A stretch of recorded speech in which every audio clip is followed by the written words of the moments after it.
Hello students. बेटा अभी तक हम पढ़ रहे थे करंट इलेक्ट्रिसिटी, और करंट इलेक्ट्रिसिटी के अंदर हमने कंप्लीट कर लिया था इसको। आज हम जो स्टडी करेंगे वो हम डिस्कस करेंगे अबाउट एनसीईआरटी एक्सरसाइज के बारे में। बेटा एनसीईआरटी एक्सरसाइज के बारे में हम कंप्लीट डिस्कस करेंगे। कंप्लीट एक्सरसाइज के बारे में डिस्कशन कर रहे हैं। सबसे पहले देखो, एक्सरसाइज का 3.1 नंबर क्वेश्चन है। देखो क्या बताया है। The storage battery of A car has an EMF of 12 volt. एक कार है, उसकी स्टोरेज बैटरी है, उसका जो ईएमएफ बताया है वो बताया इसने 12 वोल्ट के बराबर बताया है। If the internal resistance of the cell is 0.4 ohm, then ये कहता है what is the maximum current that can be drawn from the battery. ये कहा है कि मैक्सिमम करंट बताओ कि जो हमारे पास बैटरी से ड्रॉन होगा। बेटे इसके साथ कोई एक्सटर्नल रजिस्टर नहीं जोड़ रखा, और जब कोई एक्सटर्नल रजिस्टर नहीं जोड़ रखा तब आप कह दो I maximum is equal to E M F upon internal resistance. And E M F कितना बताया इसने 12 वोल्ट, इंटरनल रजिस्टेंस कितना बताया 0.4, पॉइंट से 10 हो गया, 4 3 जा, दैट इज हमने कह दिया कि जो मैक्सिमम करंट है that will be drawn from the cell is 30 ampere. ये हमारे पास 30 एम्पियर के बराबर होगा। अगला क्वेश्चन देखो, a battery of EMF 10 volt. Example question number 3.2 है बेटा। क्वेश्चन नंबर 3.2 ये कहा है a battery of EMF 10 volt. एक बैटरी है, उस बैटरी का ईएमएफ है वो 10 वोल्ट के बराबर बताया है। And internal resistance of 3 ohm is connected to a resistor. इसको कनेक्ट किया है एक रजिस्टर के साथ। बेटा डायग्राम बनाएंगे इसका। ये मैंने कह दिया, ये मेरे पास एक बैटरी है, इसका इंटरनल रेजिस्टेंस है 3 ओहम के बराबर है, बैटरी है वो 10 वोल्ट की बताई है, इसको कनेक्ट किया है थ्रू एन एक्सटर्नल रजिस्टर, और उस रजिस्टर का रेजिस्टेंस है कैपिटल आर के बराबर बता दिया। आगे कहा है if the current in the circuit is 0.5 ampere, the current flowing through this circuit is 0.5 ampere। ये बैटरी है बेटा, यहाँ से करंट गया I, and value of I is equal to 0.5 ampere. What is the resistance of the resistor, capital R की value calculate करो। आगे बताया इसने what is the terminal voltage of the battery when the circuit is closed, also calculate the terminal voltage।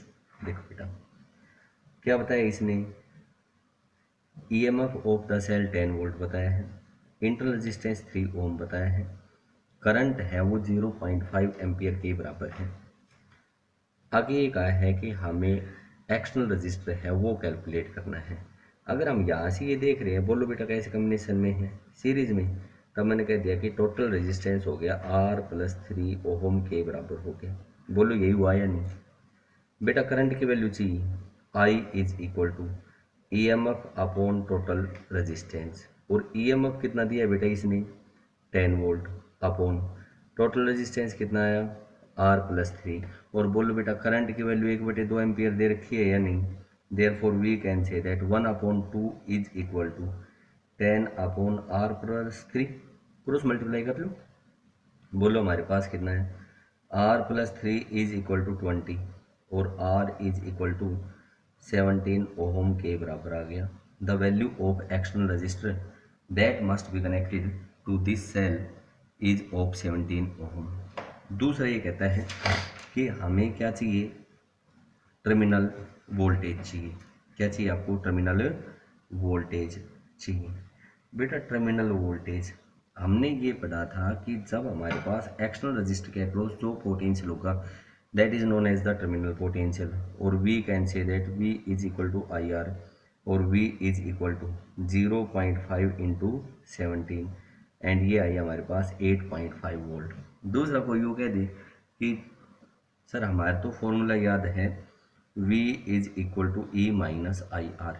V is also known as the terminal voltage. बेटा V की value calculate करनी है। E की value 10 minus current की value 0.5 into inter resistance 3, 10 minus 1.5 that is equal to 8.5 volt के बराबर आ गया। देयरफॉर टर्मिनल वोल्टेज है, चाहिए तो IRC निकाल दो और चाहिए V is equal to E minus IRC calculate करो।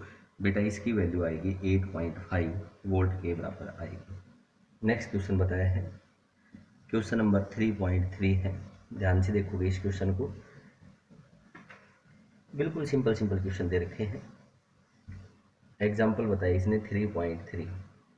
बेटा इसमें दो पार्ट दे रखे हैं, पहले ये पार्ट पढ़ रहा हूँ।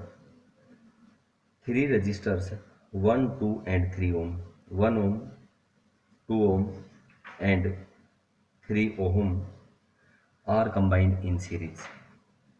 What is the total resistance of the combination. बेटा आर एस की वैल्यू बता दो, 1 + 2 + 3, ये तो इजी मोड में बता ही सकते हो आप। और किसके बराबर आया आपके पास 6 ओम। आगे कहा है कि if the combination is connected to a battery of EMF 12 volt. Diagrammatically solve करेंगे हम इसको। ये बताया 1 ओम का रजिस्टर, ये 2 ओम का, ये हमारे पास 3 ओम का रजिस्टर बताया है। इनको क्या किया है कि भाई कनेक्ट किया है एक बैटरी के साथ, और बैटरी जो बताई है वो 12 वोल्ट की बैटरी बताई है। ठीक है, इसको हमने एक 12 वोल्ट की बैटरी के साथ कनेक्ट कर दिया एंड इंटरनल रेजिस्टेंस नेग्लिजिबल है। तब ये कहता है कि obtain the potential drop across each resistor. भैया हमने ये पढ़ रखा है कि in series combination current flowing across each resistor is always remain same. I की वैल्यू हमारे पास रहेगी, सेम रहेगी, current will flowing through it will be I, यही रहेगा। बेटा यहाँ पे हमने ये बताया कि इनका जो हमारे पास इक्विवेलेंट रेजिस्टेंस बना वो 6 ओम है and it is connected to a battery of 12 volt. बेटा बोलो आप लोग करंट की वैल्यू कैलकुलेट कर सकते हो या नहीं। और आई इज इक्वल टू कितना आएगा 12/6 दैट इज 2 एम्पियर, यही आएगा। हमने पढ़ा था V1 is equal to I into R1, I2 R11 2 volt. V2 हमने पढ़ा I2 into 2 is equal to 4 volt and V3 बोलो I into R3 2 into 3 is equal to कितना है 6 वोल्ट। सम करके देख लो, 6 4 10 और 2 12 वोल्ट। एक तो ये मेथड था। दूसरा हमारे पास डिविडेंड रूल आता है, और जो डिविडेंड रूल है यहाँ से मैं यूँ कह सकता हूँ बेटा कि पोटेंशियल ड्रॉप का जो रेशियो होगा वो हमारे पास सीरीज में होता है R1:R2:R3। बोलो यही होगा या नहीं। और यहाँ पे R1 की वैल्यू 1 दे रखी है, V1:V2:V3 1:2:3, यही आएगा। V1 चाहिए मेरे को, इज इक्वल टू इसके सामने 1 अपॉन इनका सम कर दो 6 इंटू टोटल पोटेंशियल, और टोटल वोल्टेज कितने हैं 12। बोलो कितना है आपके पास 2 वोल्ट। V2 कैलकुलेट करो, इसके सामने R2 की वैल्यू 2 अपॉन टोटल का सम कितना है 3 + 2 + 1 6 इंटू 12 और 6 से 2 दैट इज 4 वोल्ट। और बेटा V3 और कैलकुलेट कर लो, V3 is equal to 3/6 into 12 और 6 2 = 12। बोलो 6 वोल्ट आया या नहीं। देखो चाहिए तो ये मेथड लगाओ और चाहिए ये मेथड लगाओ। हर एक के अक्रॉस पोटेंशियल आया, पहले के अक्रॉस 2 वोल्ट, दूसरे के अक्रॉस 4 वोल्ट और तीसरे के अक्रॉस हमारे पास जो वैल्यू आई वो आ गई आपके पास 6 वोल्ट के बराबर आ। बोलो कोई डाउट। आगे देखो नेक्स्ट क्वेश्चन बताया है, क्वेश्चन नंबर बताया इसने 3.4 नंबर क्वेश्चन है। ये हमारे पास क्या बताया है, एक बार इसको देखोगे। ये बताया है कि 3 resistors 2 ohm 4 ohm and 5 ohm are combined in parallel. ये बताया है कि 3 रजिस्टर्स हैं, एक रजिस्टर का रजिस्टेंस बताया 2 ओम, दूसरे को बताया 4 ओम, तीसरे को बताया इसने 5 ओम के बराबर बताया है। आगे बताया है कि are combined in parallel what is the total resistance of the combination. बेटा तीनों पैरेलल में बताए हैं और हमने ये पढ़ा था कि 1/RP की वैल्यू आएगी 1/R1 plus 1/R2 plus 1/R3। बोलो ये आती है या नहीं। और बेटा यहाँ से कह दो 1/RP is equal to 1/2 plus 1/4 plus 1/5। LCM 20 आ गया 10 प्लस 5 प्लस 4 और 1/RP is equal to 19/20 implies R parallel आया हमारे पास 20/19 ओहम के बराबर आ गया। पैरेलल कॉम्बिनेशन में जो हमारे पास करंट की वैल्यू आई वो आ गई 20/19 ओहम के बराबर आ गई। बी पार्ट बताया बेटा इसका। बी पार्ट ये कहता है if the combination is connected to a battery of 20 volt and negligible internal resistance, determine the current through each resistor and total current drawn from the battery। ये कहा है कि इन तीनों रजिस्टर्स को हमने कनेक्ट कर दिया थ्रू ए बैटरी, एक बैटरी के साथ हमने कनेक्ट किया है और जो बैटरी है वो हमारे पास बताइए बेटा इसने 20 वोल्ट की बताई है। अब ये कहता है कि हर एक रजिस्टर में से करंट बताओ। इधर मैंने कह दिया करंट I1, इधर कह दिया I2 और इधर क्या कह दिया मैंने I3। बेटा ये बताया 2 ओम का रजिस्टर, ये 4 ओम और ये बताया इसने 5 ओम के बराबर बताया है। बेटा पहले तो मैं अगर आपसे कहूँ इसका इक्विवेलेंट रेजिस्टेंस आया वो हमारे पास आया 20/19 ओम के बराबर आया है और इसको कनेक्ट कर दिया एक बैटरी के साथ और बैटरी कितने वोल्ट की बताइए 20 वोल्ट की। यहाँ से करंट की वैल्यू निकाल लो। I is equal to V/RP, V 20/19 और हमने कह दिया कि जो टोटल करंट फ्लोन होगा वो हमारे पास होगा it will be equal to 19 ampere के बराबर होगा। यही होगा। आगे ये कहता है कि ये तो हमारे पास आ गया 19 एम्पियर के बराबर आ गया। दूसरा पार्ट ये कह रहा है बेटा कि जब ये हमारे पास 19 एम्पियर आया है तब हर एक रजिस्टर में से हमें वैल्यू कैलकुलेट करनी है करंट की।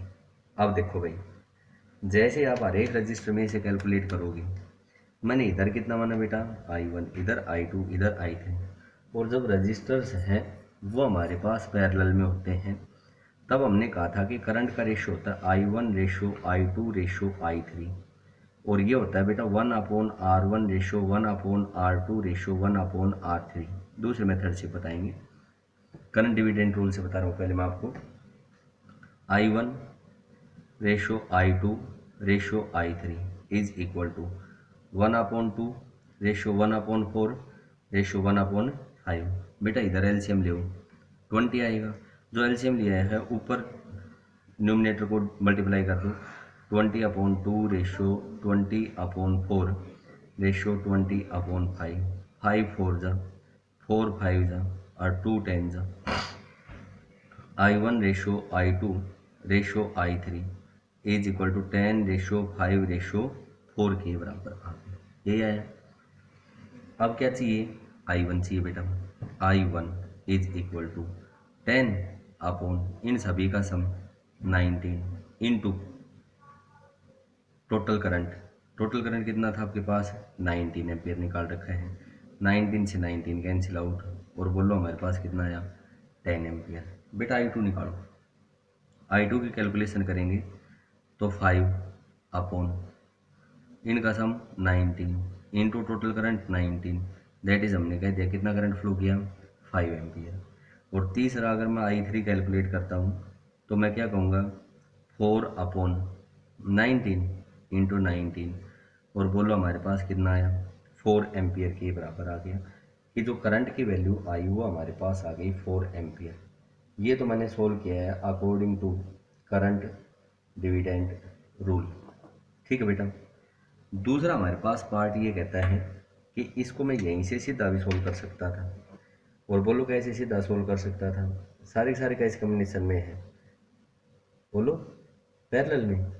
और जब बेटा सारे रजिस्टर्स हमारे पास पैरेलल कॉम्बिनेशन में रहेंगे तब बोलो क्या चीज़ सेम रहेगी हमारे पास, करंट की वैल्यू सेम रहेगी या वोल्टेज की? वोल्टेज की वैल्यू क्या रहेगी, सेम रहेगी। और जैसे ही वोल्टेज की वैल्यू हमारे पास सेम रहेगी तब हम कहेंगे कि भाई मैं यहाँ से यूँ कह सकता हूँ कि इसके अक्रॉस वोल्टेज 20 वोल्ट है, तो करंट निकाल लो। I1 is equal to 20/2। बोलो हमारे पास 10 एम्पियर आया या नहीं, और यहाँ से भी देखो कितना है 10 एम्पियर। बेटा इसके अक्रॉस भी हमारे पास 20 वोल्ट है, तो 20/4। बोलो हमारे पास 5 एम्पियर है, देख लो I2 की वैल्यू 5 थी। और अगर मैं I3 कैलकुलेट करता हूँ तो मैं क्या कहूँगा 20/5, और बोलो बेटा हमारे पास कितनी आ गई, 4 एम्पियर के बराबर आ गई। चाहिए आप करंट डिविडेंड रूल से निकाल दो और चाहिए डायरेक्ट कैलकुलेट कर दो, तब हमारे पास करंट की वैल्यू है वो हमारे पास क्या रहेगी, सेम रहेगी। हो गई बेटा यहाँ तक। नेक्स्ट क्वेश्चन देखो। नेक्स्ट क्वेश्चन हमारे पास इफेक्ट ऑफ टेम्परेचर का आता है on resistance and resistivity. We have discuss if temperature increases then resistance will also increases, and if temperature decreases then resistance or resistivity it will also decreases। ये discuss किया था। और बेटा हमने एक पढ़ा था टेम्परेचर कोएफिशिएंट ऑफ रेजिस्टेंस और टेम्परेचर कोएफिशिएंट ऑफ रेजिस्टिविटी। ये हमने पढ़ा था alpha. Alpha is equal to R2 minus R1/R1 into change in temperature, यही पढ़ा था। या इसको मैं कई बार ये भी कह सकता हूँ कि R minus R0/R0 into T minus T0। ठीक है, देखो यहाँ पे क्या बताया है, at room temperature 27 degree Celsius. जब भी रूम टेम्परेचर आए तब आप कहोगे कि रूम टेम्परेचर हमेशा 27 डिग्री सेल्सियस ही होता है। इसको इसने कह दिया कि भाई हमने मान लिया कि टेम्परेचर है वो T1 है, वो 27 डिग्री सेल्सियस के बराबर बताया है। The resistance of heating element is 100 ओम। कोई एक हीटिंग एलिमेंट था, उसका रेजिस्टेंस है 100 ओम के बराबर बताया है। आगे देखो क्या कहा है, what is the temperature of the element. इस एलिमेंट का टेम्परेचर क्या होगा if the resistance is found to be 117 ohm, given that temperature coefficient of resistance of material is 1.7 into 10 raised to power minus 4 पर degree Celsius. बेटा कोई heating element दे रखा था, room temperature पे रख रखा था, रेजिस्टेंस 100 ओम था। उसके बाद ये कहता है कि भाई हमें उसका उसका टेम्परेचर कैलकुलेट करना है कि अगर उस मटेरियल का रेजिस्टेंस है वो हमारे पास कितना हो जाता है, आपके पास 117 ओम के बराबर हो जाता है। ठीक है, तब हमें कैलकुलेट करना है T2। बेटा हमने अभी फॉर्मूला बताया, alpha is equal to R2 minus R1/R1 into T2 minus T1। मेरे को क्या चाहिए, T2 चाहिए। मैं इसको ये लिख सकता हूँ कि T2 minus T1 is equal to R2 minus R1/R1 alpha. बोलो बेटा लिख सकते हैं या नहीं। और मैं यहाँ से वैल्यू पुट करता हूँ 117 minus 100 into 1.7 into 10 raise to power minus 4।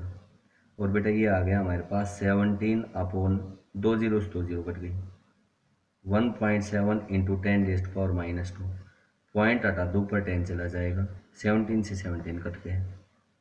T2 minus T1 is equal to, नीचे से ऊपर चलो 10 की power 3 degree Celsius.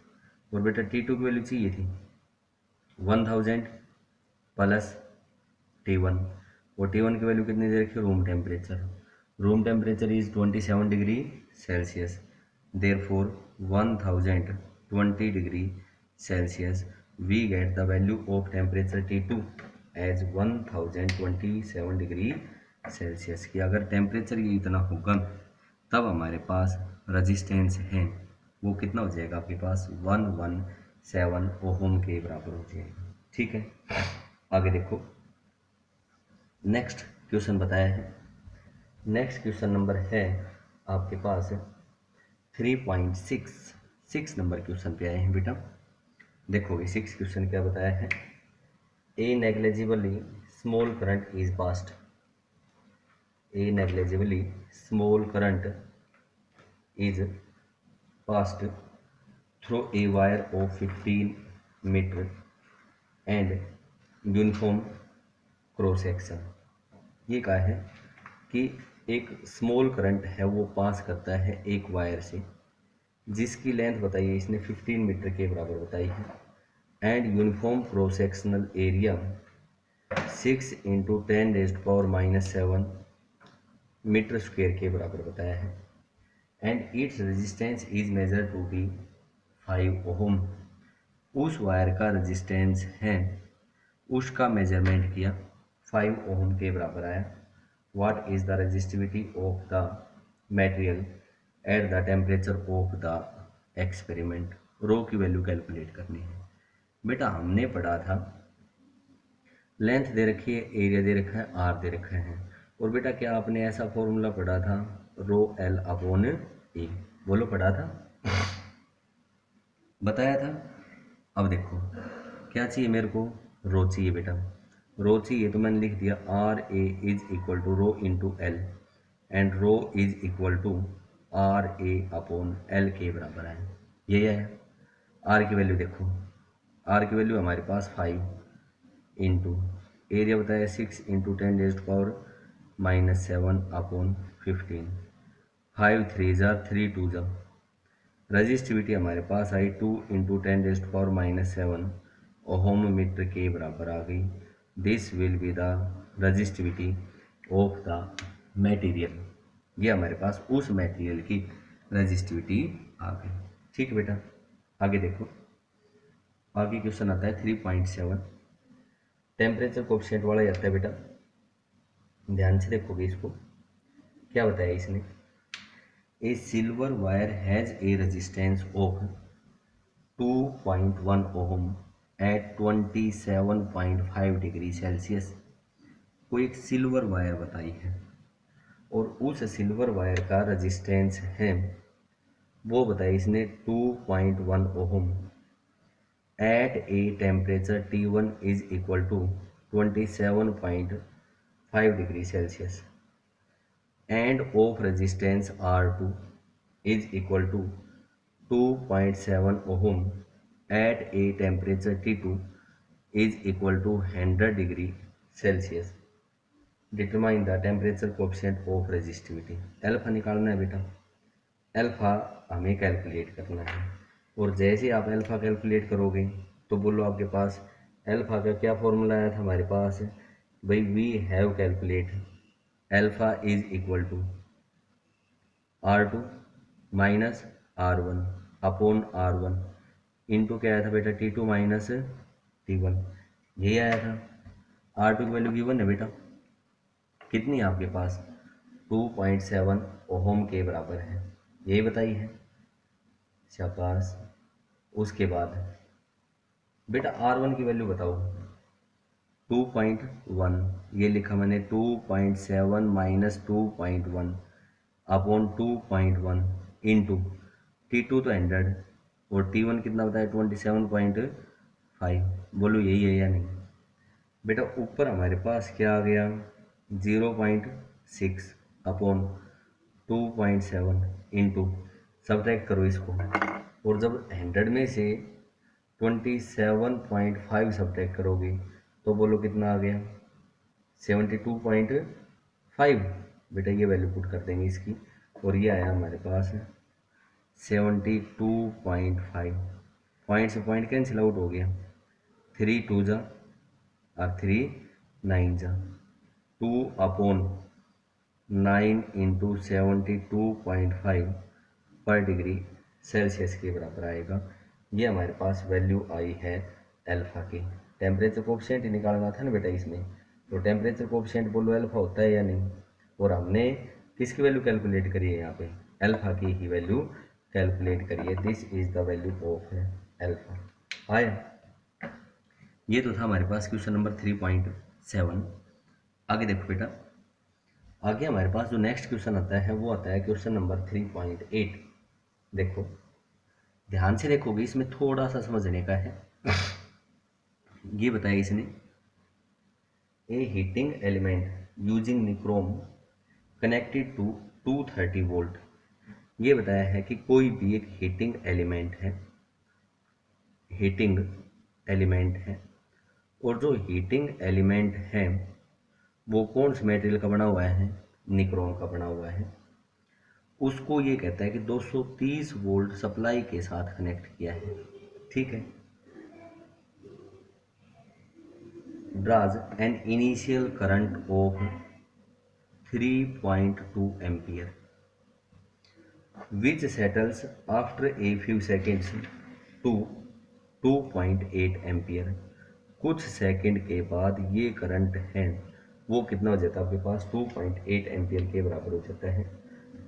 What is the study temperature of the heating element. जब ये कहता है कि इसमें से करंट 2.8 एम्पियर फ्लो करता है, तब ये कहता है कि तब उसका टेम्परेचर कितना होगा।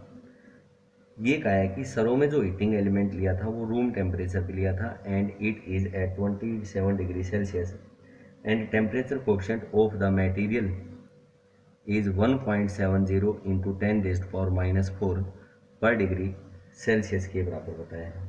बेटा यहाँ पे क्या बताया इसने, ये मैंने कह दिया कि ये मेरे पास कोई भी एक हीटिंग एलिमेंट है, ठीक है, निक्रोम का बना हुआ है। अब ये कहता है कि इसको हमने क्या किया कि 230 वोल्ट सप्लाई के साथ स्विच ऑन किया, जस्ट ऑन किया है। ऑन करते ही तो एकदम से गर्म नहीं होगा। तब ये कहता है कि रूम टेम्परेचर था और तब इसमें से जब हमने एमीटर में देखा तो 3.2 एम्पियर करंट फ्लो कर रहा था। अब ये कहता है कि भाई जैसे ही कुछ सेकंड के बाद बोलो हीटिंग एलिमेंट गर्म हो जाएगा, और गर्म हो जाएगा तो बोलो टेम्परेचर बढ़ेगा या नहीं, और टेम्परेचर बढ़ेगा तो बोलो रेजिस्टेंस की वैल्यू बढ़ेगी या घटेगी। टेम्परेचर बढ़ेगा तो रेजिस्टेंस बढ़ेगा, और रेजिस्टेंस बढ़ेगा तो बोलो करंट की वैल्यू डिक्रीज होगी, और बोलो कितनी हो गई, 2.8 एम्पियर। तब ये कहता है कि ये इसका अब इस केस में टेम्परेचर कितना है, ठीक है। बेटा हमारे पास आपको ये बातों क्लियर हो गई कि पहले हमारे पास उसका रेजिस्टेंस कैलकुलेट करते हैं। बेटा पोटेंशियल तो हर एक केस में 230 वोल्ट है, सप्लाई तो सेम है। R1 निकाल लो, R1 is equal to V/I1 और यह है 230/3.2 ओहम के बराबर है। ये है R2 निकाल लो, R2 is equal to V/I2 और V की वैल्यू 230/2.8 ओहम के बराबर आ गया। बेटा पॉइंट हटा दो, ऊपर 23 बचेगा दोनों केस में। यह है 2300/32 और यह है 2300/28। R1 आ गया और क्या आ गया, R2। मेरे को क्या कैलकुलेट करना है, T2, और बोलो alpha is equal to R2 minus R1 into T2 minus T1। और बेटा यहाँ से वैल्यू कैलकुलेट करूँगा, T2 minus T1 is equal to R2 minus R1 into कितना है बेटा, अल्फा।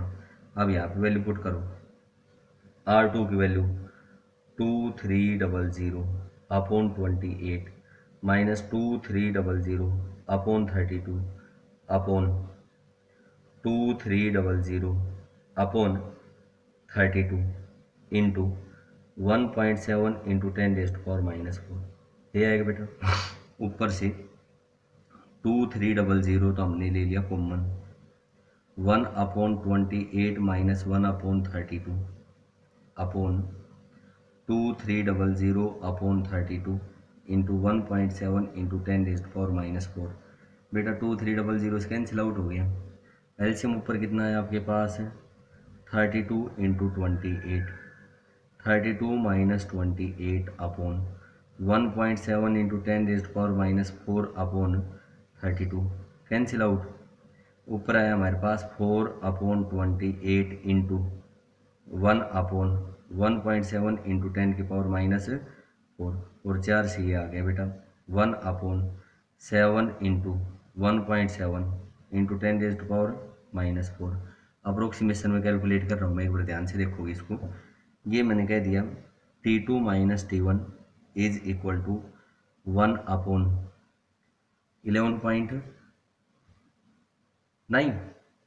सही हो गया बेटा, 11.9 इंटू 10⁻⁻⁴, नीचे से ऊपर ले आओ 10⁻⁴ अपॉन 11.9, और 11.9 से अगर इसको डिवाइड करूँ मैं तो 8 पॉइंट समथिंग आएगा।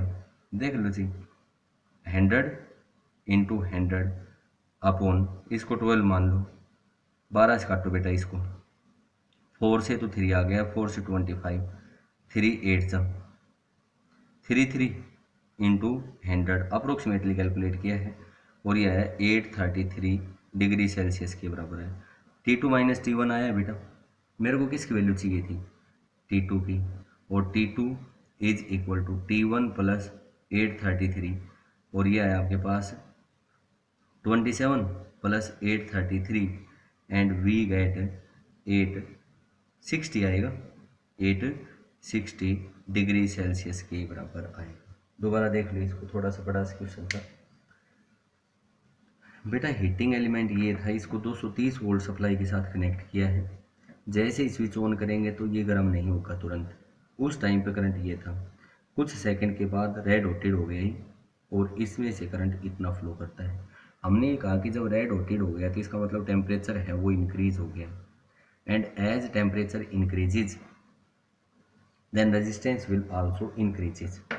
रेजिस्टेंस है वो भी हमारे पास इसका क्या होगा बेटा, इंक्रीज होगा। बेटा पहले R1 कैलकुलेट किया मैंने, और फिर क्या वैल्यू कैलकुलेट करी मैंने, R2 की वैल्यू कैलकुलेट करी।